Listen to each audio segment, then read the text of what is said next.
সবাইকে রাতে রাতে বন্ধুরা, গোপালের রান্নাঘরে আজকে কী কী রান্না হয়েছে চলো তোমাদের সাথে শেয়ার করা যাক। তো আজকে আবার অনেক রকম রান্না নিয়ে চলে এসেছি। তোমরা কেউ ভিডিওটা স্কিপ করবো না, সবাই পুরোটা দেখতে থাকো আর সঙ্গে থাকো।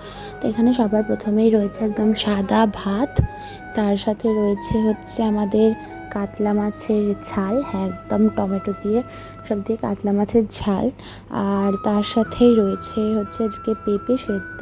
হ্যাঁ পেঁপে সেদ্ধ জানি খাওয়া খুব ভালো। তো এখানে রয়েছে, দেখতেই পাচ্ছ, ওই দিকে রয়েছে ডাল, মুসুর ডাল, তার সাথে রয়েছে আলু ভাজা, আর ওই সাইডে রয়েছে বেগুন ভাজা, আর রয়েছে বড়ি, বেগুন, বরবটি, আলুর একটা তরকারি।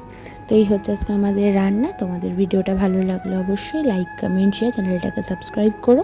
তোমাদের জন্য এখন তো রোজ ভিডিও নিয়ে আসছি আমরা, তো তোমরা সবাই আমাদের সাথে থাকো, পাশে থাকো। তো আজকের মতো রাধে রাধে বন্ধুরা, নতুন ভিডিও আসতে চলেছে।